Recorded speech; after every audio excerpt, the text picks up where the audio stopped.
Welcome to An Interview in History. Imagine a podcast that serves as a bridge across time, connecting listeners to the voices of history's most impactful figures. Each episode is a deep dive into the lives and legacies of these individuals, exploring not just their well-documented achievements, but also uncovering lesser-known facts that shaped their contributions to our world.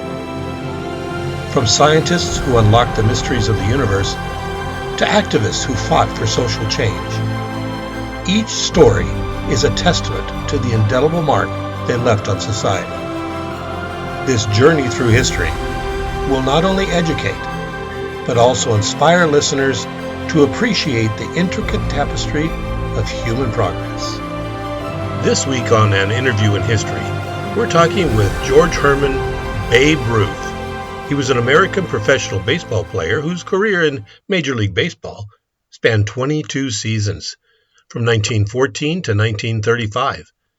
Nicknamed the Bambino and the Sultan of SWAT, he began his Major League Baseball career as a star left-handed pitcher for the Boston Red Sox, but achieved his greatest fame as a slugging outfielder for the New York Yankees. Ruth is regarded as one of the greatest sports heroes in American culture and is considered by many to be the greatest baseball player of all time. In 1936, Ruth was elected to the Baseball Hall of Fame as one of its first 5 inaugural members.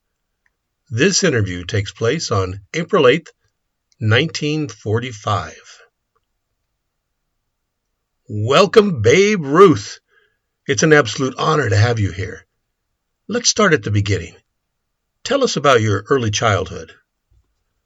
Well, I was born George Herman Ruth, Jr. on February 6, 1895, in Baltimore, Maryland. My parents, George and Kate, ran a saloon, so they were pretty busy.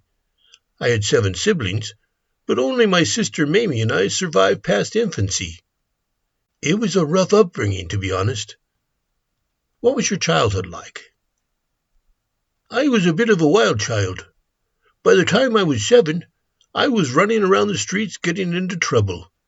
My parents didn't really have time to keep an eye on me, so they sent me to St. Mary's Industrial School for Boys when I was about 7. That place changed my life. That's where you learned baseball, right? That's right. Brother Matthias, one of the monks there, was like a father to me. He taught me discipline and, more importantly, he taught me how to play ball. I took to pitching right away, and by the time I was a teenager, I could hit pretty good, too.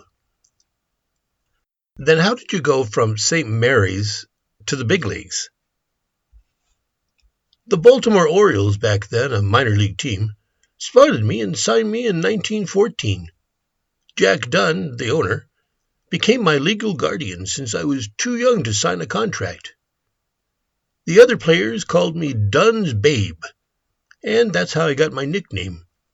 A few months later, the Boston Red Sox bought my contract, and that's where my big league career started. So then you started as a pitcher, but you became more famous for your hitting. How did that transition happen? I loved pitching, and I was pretty good at it. Won over 20 games a couple of times for the Sox, but I could hit too. In 1918 and 1919, they started putting me in the lineup more often, and when I hit 29 home runs in 1919, that got a lot of attention. Then the Yankees bought me in 1920, and, well, the rest is history. You really revolutionized the game. What was it like being the biggest name in baseball? It was incredible. Baseball was all about small ball before, bunts and stolen bases, but I changed that. I swung for the fences. The fans loved it, and so did I. Playing in New York, hitting home runs in Yankee Stadium, the house that Ruth built, it was a dream. Babe, weren't you in some films? Yeah, I gave Hollywood a try. I was in a few movies, mostly playing myself, The first big one was Headin' Home in 1920. It was a silent film, kind of loosely based on my life. Then there was Babe Comes Home in 1927. That one was all about baseball, of course. I also had a small role in Speedy with Harold Lloyd in 1928. That was a fun one. I played myself, and there was a scene when I'm in a wild taxi ride through New York City. Later on, I was in The Pride of the Yankees, the Lou Gehrig movie. I played myself again, and it was an emotional experience remembering my old teammate. I never really thought of myself as an actor, though. I was more comfortable on a ball field than in front of a camera. Babe, who did you admire most in the sport? And did you have any close friends in baseball? You know, I admired a lot of guys in baseball. When I was coming up, I looked up to guys like Ty Cobb and Honus Wagner. Cobb was a tough guy, played the game hard, real aggressive. Wagner was just a great all-around player, one of the best shortstops ever. But the guy I really respected was Lou Gehrig. Lou was one of the best hitters I ever saw, and he had a work ethic like nobody else. He showed up every day, never complained, and just played the game the right way. We had our ups and downs.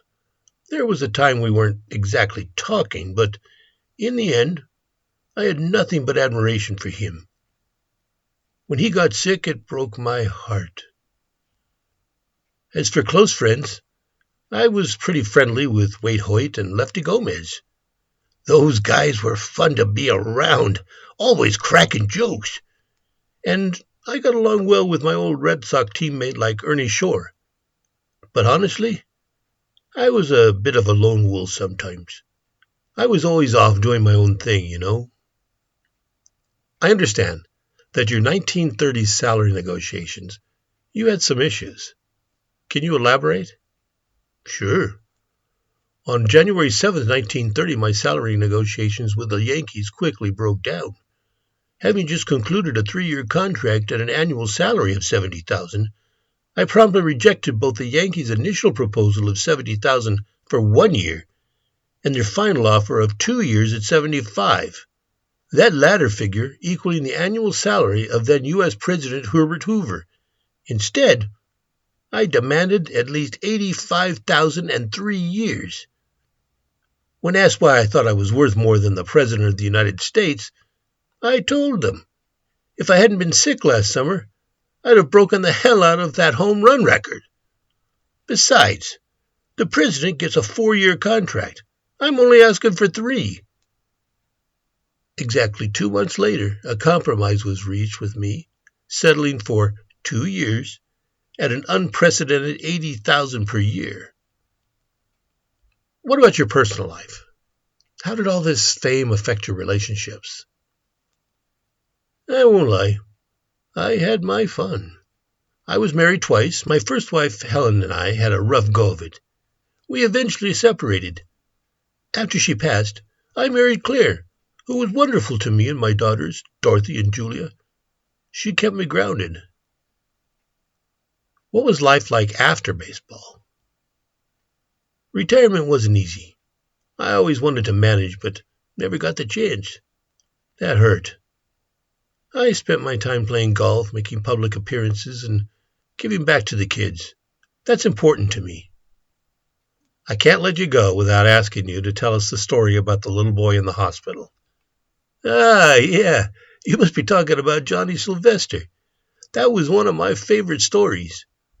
Back in 1926, Johnny was a little boy in New Jersey who had gotten really sick. Some say it was spinal meningitis. Doctors weren't sure if he was going to make it. His family reached out, and word got to me that he was a big baseball fan. Well, I sent him an autographed baseball with a message saying I'd hit a home run for him in the World Series. Turns out, I hit 3 that day against the Cardinals. People say it helped lift his spirits. And wouldn't you know, he started getting better. Years later, Johnny grew up and lived a full life. I always said if that little promise I made helped in any way, that was better than any home run I ever hit. Finally, looking back, what are you the most proud of? I think about all the kids who look up to me, the joy I bring to fans, and how I changed baseball. That's what matters. Baseball gave me a life I could never imagine. I just hope people remember me with a smile. You know, the way a team plays as a whole determines its success. You may have the greatest bunch of individual stars in the world, but if they don't play together, the club won't be worth a dime. Very true. Thank you, babe, for sharing your story. As early as the war years, doctors had cautioned Ruth to take better care of his health, and he grudgingly followed their advice, limiting his drinking and not going on a proposed trip to support the troops in the South Pacific. In 1946, Ruth began experiencing severe pain over his left eye and had difficulty swallowing. In November 1946, Ruth entered French Hospital in New York for tests, which revealed he had an inoperable malignant tumor at the base of his skull and in his neck. His name and fame gave him access to experimental treatments, and he was one of the first cancer patients to receive both drugs and radiation treatment simultaneously. Having lost 80 pounds, he was discharged from the hospital in February and went to Florida to recuperate. He returned to New York and Yankee Stadium after the season started. The new commissioner, Happy Chandler, proclaimed April 27, 1947, Babe Ruth Day around major leagues, with the most significant observance to be at the Yankee Stadium. A number of teammates and others spoke in honor of Ruth, who briefly addressed the crowd of almost 60,000. By then, his voice was a soft whisper with a very low, raspy tone. Around this time, developments in chemotherapy offered some hope for Ruth. The doctors had not told Ruth that he had cancer because of his family's fear that he might do himself harm. Ruth showed dramatic improvement during the summer of 1947, so much so that his case was presented by doctors at a scientific meeting without using his name. But the improvement was only a temporary remission, and by late 1947, Ruth was unable to help with the writing of his autobiography, The Babe Ruth Story, which was almost entirely ghostwritten. In and out of the hospital in Manhattan, he left for Florida in February 1948, doing what activities he could. On June 5, 1948, a gaunt and hollowed-out Ruth visited Yale University to donate a manuscript of the Babe Ruth story to its library. At Yale, he met with future President George H.W. Bush, who was the captain of the Yale baseball team. On June 13th, Ruth visited Yankee Stadium for the final time in his life, appearing at the 25th anniversary celebrations of the house that Ruth built. By this time, he had lost much weight and had difficulty walking.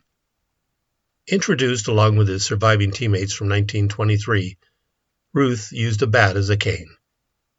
Ruth made one final trip on behalf of American Legion Baseball. He then entered Memorial Hospital, where he would die. He was never told he had cancer. However, before his death, he surmised it. He was able to leave the hospital for a few short trips, including a final visit to Baltimore. On July 26, 1948, Ruth left the hospital to attend the premiere of the film The Babe Ruth Story. Shortly thereafter, he returned to the hospital for the final time. He was barely able to speak. Ruth's condition gradually grew worse, and only a few visitors were permitted to see him. Thousands of New Yorkers, including many children, stood vigil outside the hospital during Ruth's final days. On August 16, 1948, at 8:01 p.m., Ruth died in his sleep at the age of 53. His funeral service took place over 3 days. His open casket was placed on display in the rotunda of the Yankee Stadium, where it remained for 2 days. 77,000 people filed past to pay him tribute. His Requiem Mass was celebrated by Francis Cardinal Spellman at St. Patrick's Cathedral. A crowd estimated at 75,000 waited outside. Ruth is buried with his second wife Claire on a hillside in Section 25 at the Gate of Heaven Cemetery in Hawthorne, New York. And now, another forgotten history.